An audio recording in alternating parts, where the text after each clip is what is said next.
ہرقل شاہ روم نے قریش کے قافلے میں ایک آدمی بلانے کو بھیجا، اور اس وقت یہ لوگ تجارت کے لیے ملک شام گئے ہوئے تھے، اور یہ وہ زمانہ تھا جب رسول اللہ صلی اللہ علیہ وسلم نے قریش اور ابو سفیان سے ایک وقتی عہد کیا ہوا تھا۔ جب ابو سفیان اور دوسرے لوگ ہرقل کے پاس ایلیا پہنچے جہاں ہرقل نے دربار طلب کیا تھا، اس کے گرد روم کے بڑے بڑے لوگ، علماء، وزراء و امراء بیٹھے ہوئے تھے۔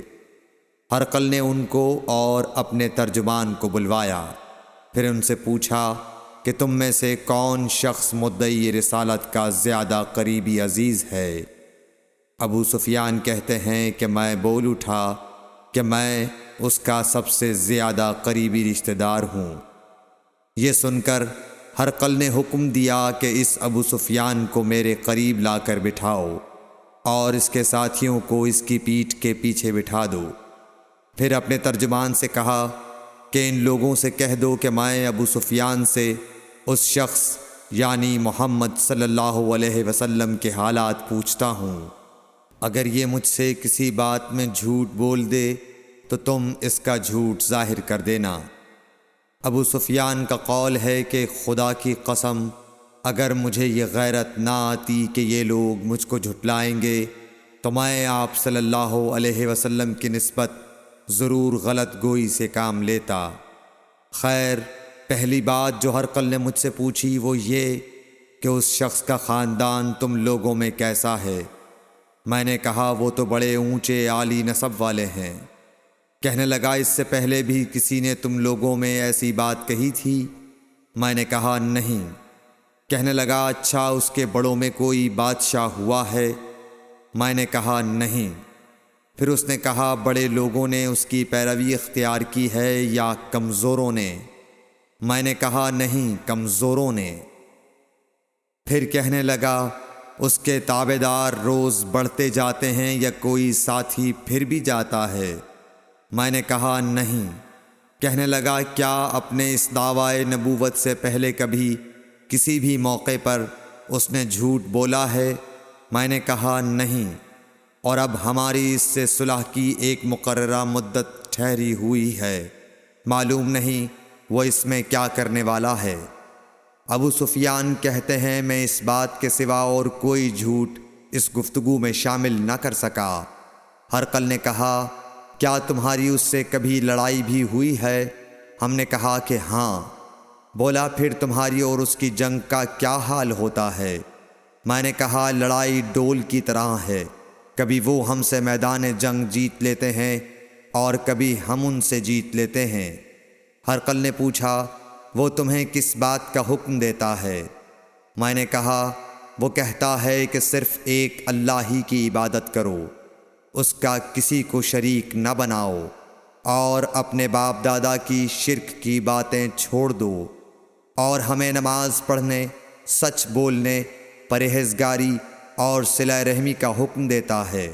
یہ سب سن کر پھر ہرقل نے اپنے ترجمان سے کہا کہ ابو سفیان سے کہہ دے کہ میں نے تم سے اس کا نسب پوچھا تو تم نے کہا کہ وہ ہم سے عالی نسب ہے، اور پیغمبر اپنی قوم میں عالی نسب ہی بھیجے جایا کرتے ہیں۔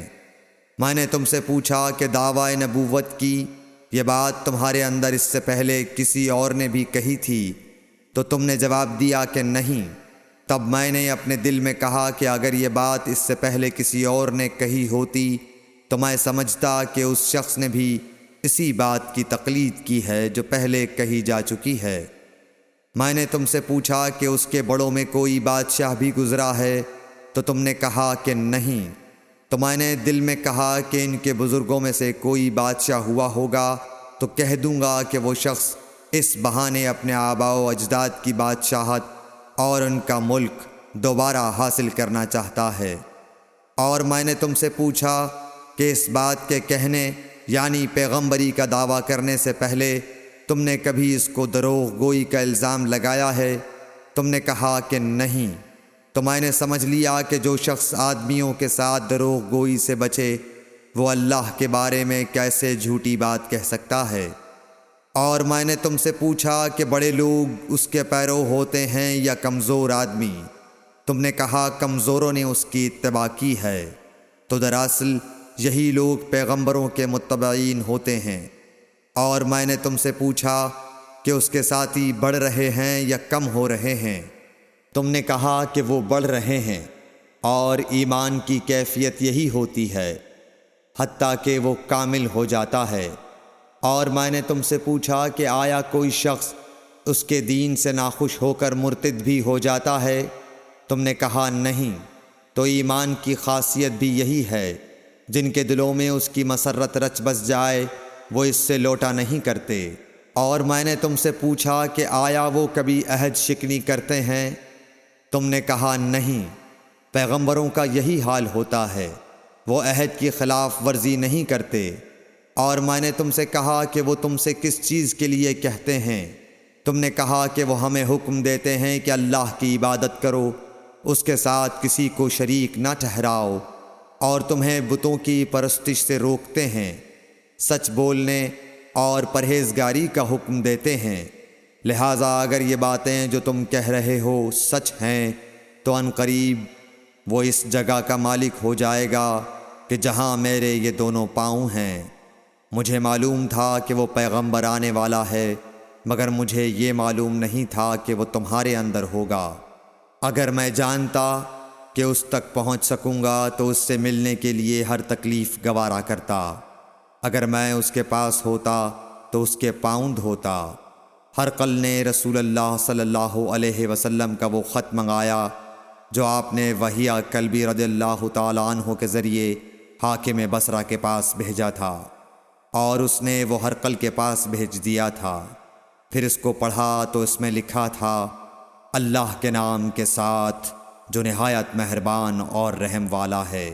اللہ کے بندے اور اس کے پیغمبر محمد صلی اللہ علیہ وسلم کی طرف سے یہ خط ہے شاہ روم کے لیے۔ اس شخص پر سلام ہو جو ہدایت کی پیروی کرے۔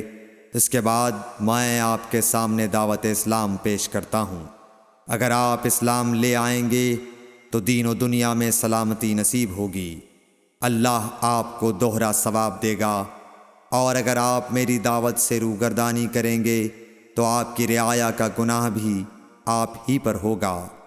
اور اے اہل کتاب، ایک ایسی بات پر آ جاؤ جو ہمارے اور تمہارے درمیان یکساں ہے، وہ یہ کہ ہم اللہ کے سوا کسی کی عبادت نہ کریں اور کسی کو اس کا شریک نہ ٹھہرائیں، اور نہ ہم میں سے کوئی کسی کو خدا کے سوا اپنا رب بنائے۔ پھر اگر وہ اہل کتاب اس کتاب سے منہ پھیر لیں تو مسلمانوں، تم ان سے کہہ دو کہ تم مانو یا نہ مانو، ہم ایک خدا کے اطاعت گزار ہیں۔ ابو سفیان کہتے ہیں، جب ہرقل نے جو کچھ کہنا تھا کہہ دیا اور خط پڑھ کر فارغ ہوا تو اس کے ارد گرد بہت شور و غوغا ہوا، بہت سی آوازیں اٹھیں اور ہمیں باہر نکال دیا گیا۔ تب میں نے اپنے ساتھیوں سے کہا کہ ابو کبشہ کے بیٹے حضرت صلی اللہ علیہ وسلم کا معاملہ تو بہت بڑھ گیا۔ دیکھو تو اس سے بنی اصفر روم کا بادشاہ بھی ڈرتا ہے۔ مجھے اس وقت سے اس بات کا یقین ہو گیا کہ حضور صلی اللہ علیہ وسلم عنقریب غالب ہو کر رہیں گے، حتیٰ کہ اللہ نے مجھے مسلمان کر دیا۔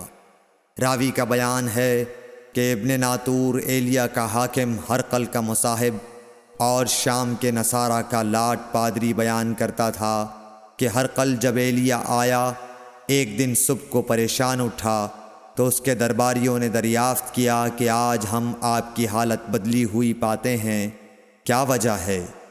ابن ناطور کا بیان ہے کہ ہرقل نجومی تھا، علم نجوم میں وہ پوری مہارت رکھتا تھا۔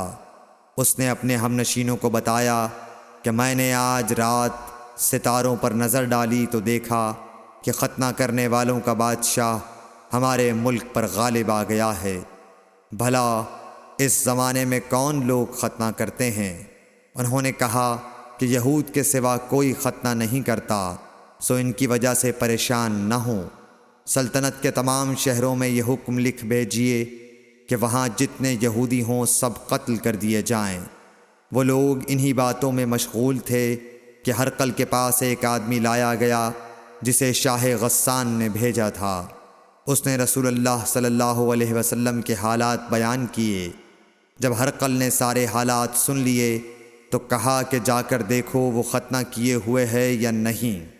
انہوں نے اسے دیکھا تو بتلایا کہ وہ ختنہ کیا ہوا ہے۔ ہرقل نے جب اس شخص سے عرب کے بارے میں پوچھا تو اس نے بتلایا کہ وہ ختنہ کرتے ہیں۔ تب ہرقل نے کہا کہ یہی محمد صلی اللہ علیہ وسلم اس امت کے بادشاہ ہیں جو پیدا ہو چکے ہیں۔ پھر اس نے اپنے ایک دوست کو رومیہ خط لکھا اور وہ بھی علم نجوم میں ہرقل کی طرح ماہر تھا۔ پھر وہاں سے ہرقل حمص چلا گیا۔